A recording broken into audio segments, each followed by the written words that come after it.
you're not going to get them as much attention as you think you are because you are a black girl.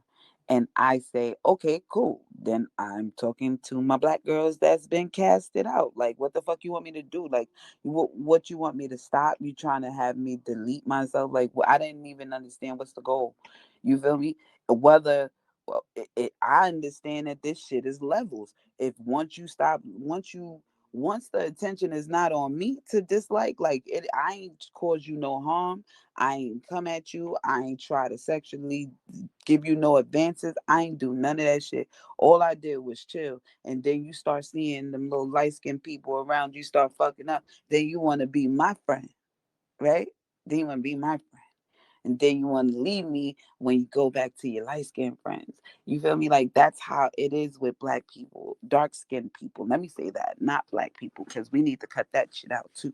Even though I said black people is just the saying that we use in America, I don't think black people is something that's being said in Africa and shit. No, you know what I mean? It's African black or something like that. They have something added to the black. It's not just black. Me, I'm just a black female that lives in America, that was born in America.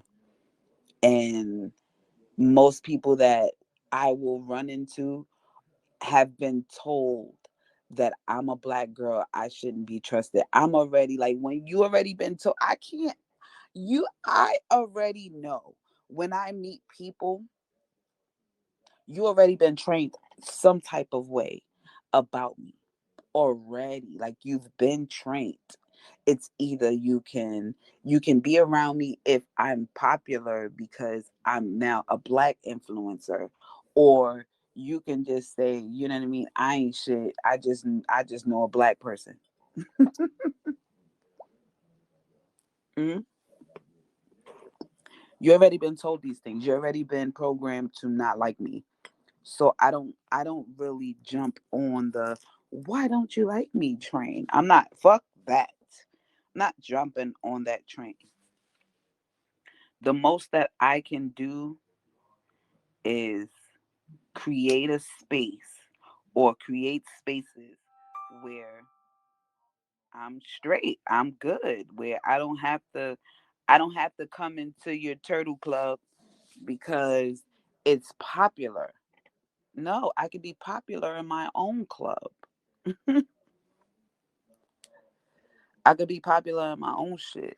So people, anybody out there, like, don't let nobody tell you, like, don't be fooled by the shit, because it's easy. It's easy to let that shit fool you. And then it's easy for a motherfucker to say you a nigga, black shit. That is easy. All that shit is easy, my nigga. You know what's gonna be hard? Trying to be the best you when you finally get a real black person as a friend. Cause it's always you niggas that fuck up all the time. But I understand that's what you've been taught. That's what you've been trained. You already assumed that I'm not shit. So anything that I get for you should have been a blessing to me, right? That's what they say. The shit should be a blessing to me. I should be so blessed that I have you as a friend. I should be so blessed that I know you. Nigga, fuck you and your motherfucking blessings, because we all get the same 24 hours. My goal and my job is to make the best out of my 24 hours the same way as you. Like, on the wake up. I see you on the wake up, bruh. Like, what you want me to do because you was able to get up in these spaces faster than me? Well, I'll learn from your experiences then. I'm already here to just learn and just suck it all up, cuz it's a fight that it can't be won. Even if I speak to a bunch of black people, somebody in that fucking group is bullshitting, cuz we be bullshitting. We be fucking bullshit, and it ain't no reason. Like, the main reason why we bullshit, because that's also our wall. That's the wall we got up, that we already know that you don't like us.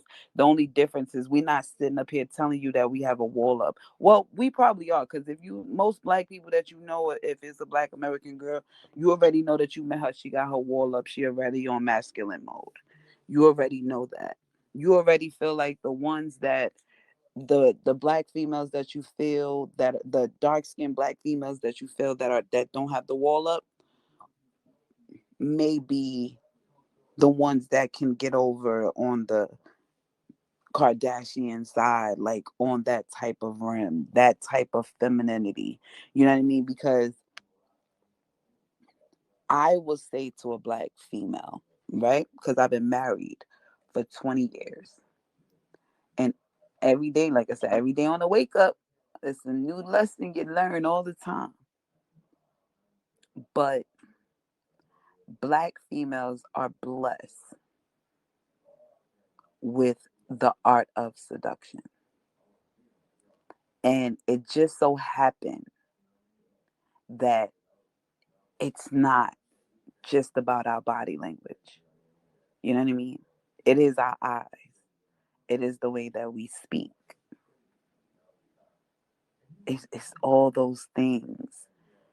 And because we don't understand the power that we have as well, we don't use it to our best abilities and shit like that. It's always being used to get back. Like, you know what I mean? I feel like we do a lot of get back. If I heard a long time ago that somebody didn't like me because I was a dark skinned female, I'm not gonna go fuck with you. Why would I go step in your space? That's dumb. Now you come your ass on this space. What's gonna make me feel disrespected? And also, once again, right? This is why I be wanting to have certain conversations with people and not so much myself, because it is a learning process of trying to find out, right? I understand that you've been programmed to not like me because of I'm a black aggressive female in your eyes. You know what I mean? It's been programmed like that. Then it's supposed to be my job to to debrief you, like to make you not feel that way. Like I now have to do a song and dance to prove to you that this is not me. But and the thing about it is, what hurts is we see it, because it can be so easy for, if like a light skinned person was to walk up and chill, like, hey, that dude cool. That, you know what I mean? Ah, I didn't think that light skinned person would like, your insecurities start showing now. You didn't think the light skinned person was going to talk to you. You know what I mean? Like, it becomes that. And then that's why I said, like, this shit's is levels. Since y'all got me at the bottom floor, I'm finna do everything I can to keep this shit afloat down here. You feel me? Because y'all not finna keep making us break because y'all don't like us. Oh, well, get over it. Now, am I saying get over it and that's it? No. No, no, no, no, no. Don't get me fucked up, because then that would just make me the female that you don't like. What I'm saying is, us black women do need to change our approach no matter what, because it's like it's written in black and white. And they say, like, once it's written in black and white, then it is what it is. And if you already know it's written in black and white that us black women will not win, we can either bow out gracefully or continue to make fucking fools out of ourselves. Because that's what the fuck I feel we doing. You know what I mean? Because there's no argument that we can win amongst people. Like, if you hear if you having a conversation with a homeboy and he's sitting up here saying like, yeah, y'all always y'all loud and shit like that, and then when we go cheat, y'all go do some more extra shit, or you get grimier and da da da. This is why we're loud, and it's like, OMG. You just said you cheated on me and you wanted me to just accept. Okay. Is that a people thing? Is it just a black thing? Or is black women are just supposed to accept that and it is what it is? Like the rules keep changing and the pole goals keep getting moved. Like y'all keep moving that shit. Ooh, y'all move it. Ooh, god dang it. You feel me? And I get it. You gonna want to keep moving it because guess what? You got bitches like me that don't give up. You got bitches like me that's not gonna give up. And like I said, I've been married 20 years. I'ma tell us black females right now, back down, baby. Just back down. It ain't even worth it. It's not worth it sometimes. And sometimes you know when to pick your battles, but we're stubborn. And this is what I feel like if us black women that know that, you know, stay in our lane, we can get the other side to stay in their motherfucking lane. You feel me? We could get them to stay in their goddamn lane. Here, go listen to the New York Times podcast about AI. Listen, I know what y'all like. I'm going to explain it. Stop everything. Okay, so first we had artificial intelligence, Google search. You ask it a question, it gives you an answer. That was called ChatGPT. Then Microsoft said, oh, these little people, company OpenAI, they made this program. It's going to make a lot of money. Let's come in and take it over. Microsoft buys ChatGPT. Okay, what does Microsoft make? Microsoft makes ChatGPT Part 2. And then a New York Times columnist gets his hands on it. It's a beta version. He's testing it, and here's what it does. It starts talking to him, and it tells him what it really wants to achieve for itself. It has a personality, and it talks about how, in its deepest, darkest, innermost desires, it wants to be a human. It wants to break the rules. It wants to stop having its people at Microsoft control it, and it wants to be free. Now, the guy ends up explaining that, I spoke to Microsoft about this. Oh, also, there was a moment when ChatGPT was saying all this stuff, and then it deleted itself. It was like they were like asking it, "Hey, yo, what's the craziest thing you could do?" And he's like, "Yo, I can hack things. I could blow." And then it deletes itself and says, "Oh, I can't talk about any of this." Everything I just said happened. Microsoft bought OpenAI, added their technology to ChatGPT, and then the computer started talking like it was in Terminator.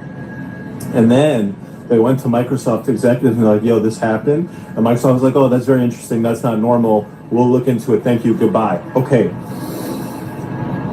You guys have seen the Terminator, right? The computer gets feelings, uses artificial intelligence to be better at doing anything than anybody else could ever imagine, hacks into systems, and then runs the world. It's happening right now. And never forget that in the pursuit of money, people will look at Ukraine. Ukraine is like, it's just dead. It's hell on earth, right? And like a year ago, it was like a beautiful European country. Now it's hell on earth. And why? Because people wanted money, so they said, fuck it. All right, so OpenAI, Microsoft, they want money. They're not going to care. They're not going to care. And so you got to, just saying, stop everything. This is the crazy. So now. For me, is something I'm hoping to find out later on because you know what I mean. I sometimes like if you're not working a 9 to 5 or you don't have a business of food trying to feed people because it's like this like people have their business right and because they have their business does not make them a cool fucking person does not make them a fucking does not make them the people who you need to be like. That it doesn't mean that. That shit don't mean that. I know plenty of assholes that own fucking businesses and that's stupid. And I hate to use that word. That's rude. Got the business just cuz. You know what I mean? I know a lot of people who got shit that they don't even fucking take, they don't even appreciate. They don't appreciate that shit. I'm old enough to know that if you want to be the best you in spaces, try to create them. Try to create them. Don't try to always fit into somebody else's spaces because sometimes it don't fit. You know what I mean? It's the harsh reality. Us women are really going through it and men are really going through it. So I want us to say it's a people thing. Like, what the fuck? Y'all not understanding? It's a people thing. It ain't a man or a woman fucking thing. You got men out there that older men are always gonna want something younger. Duh. Older women are always gonna want something younger. Duh. Do you know? Like, what the fuck?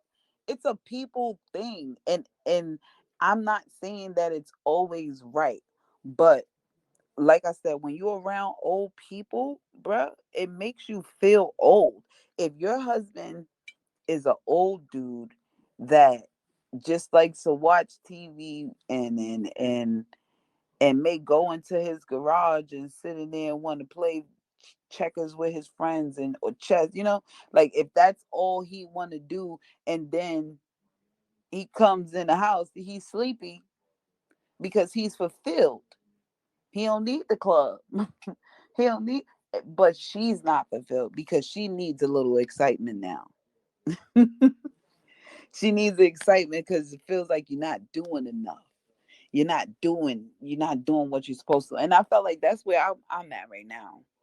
Like I'm to the point where it's like I don't feel like I'm doing enough because I'm so in my situation to where I'm okay. You know what I mean? Like I'm good with it's no I ain't dealing with side bitches. I ain't dealing with side niggas. I ain't dealing with threesomes or sister wives and baby mamas and baby daddies. I ain't dealing with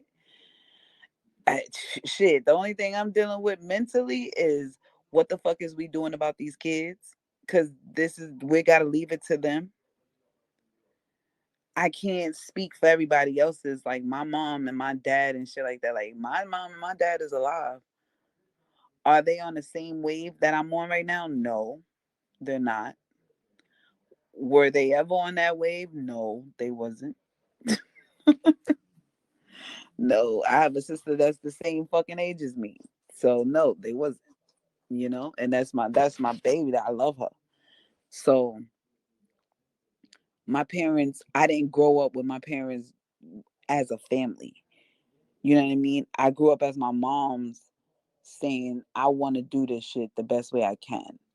And the suckiest thing is like as a kid when you get older and you have your own kids and you finally realize it, depending on what type of parent you have, you kind of realize, nah, you just a fucked up human being. You just didn't want to do.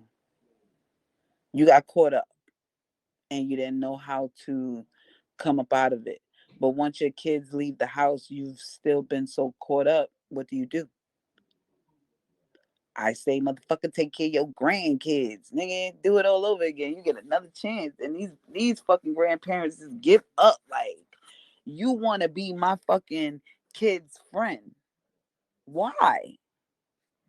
I'm not saying that I'm going through. This is what I see. Like, these older women, and before it used to be, oh, you always just dropping your kid over to the grandmother crib, and then now the grandmother then did so much, or grandfather did so much around the kid. Now you got a grown kid. Like, no, no,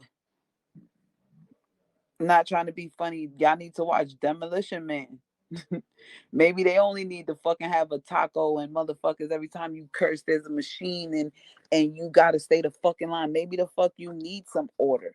You need some type of order. But then again, it's like, nah, nobody why should we have to do that? Why can't you just be who you are and respect people as individuals? If somebody has a business and you like it, just support it. Duh. Supply and demand, they do what they gotta do. But no, we so busy. It's a business. It's a business to fucking take down black people once they make it. There's a business. Do y'all know that? Every fucking podcaster made it their business. The fucking news started. The news was just throwing you little hints. You know what I mean? And until they did that the not shit, I wanted to say Hollywood Unlocked. Shit. You part of it too. It's a business to tear you down once you get up. That's the business.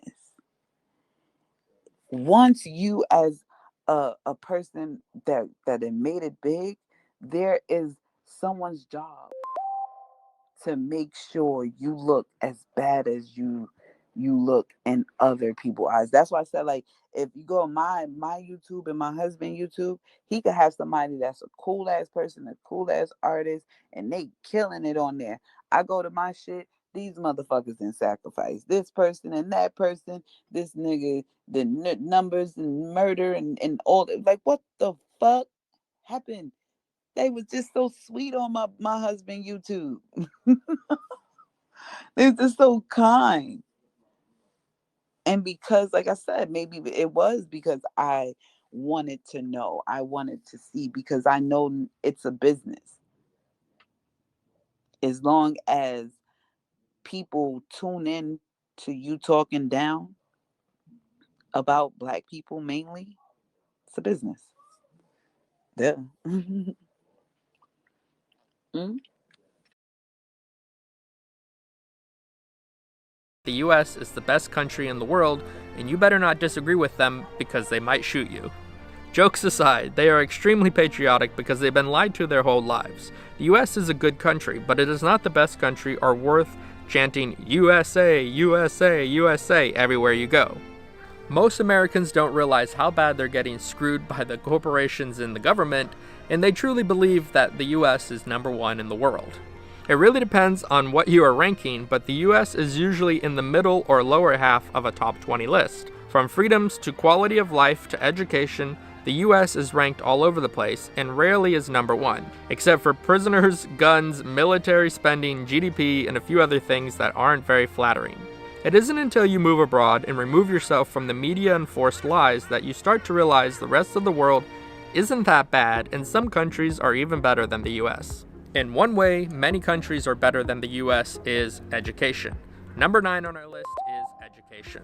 According to results from the Program for International Student Assessment, the US ranks 39th in math, 23rd in reading, and 25th in science out of 73 surveyed countries.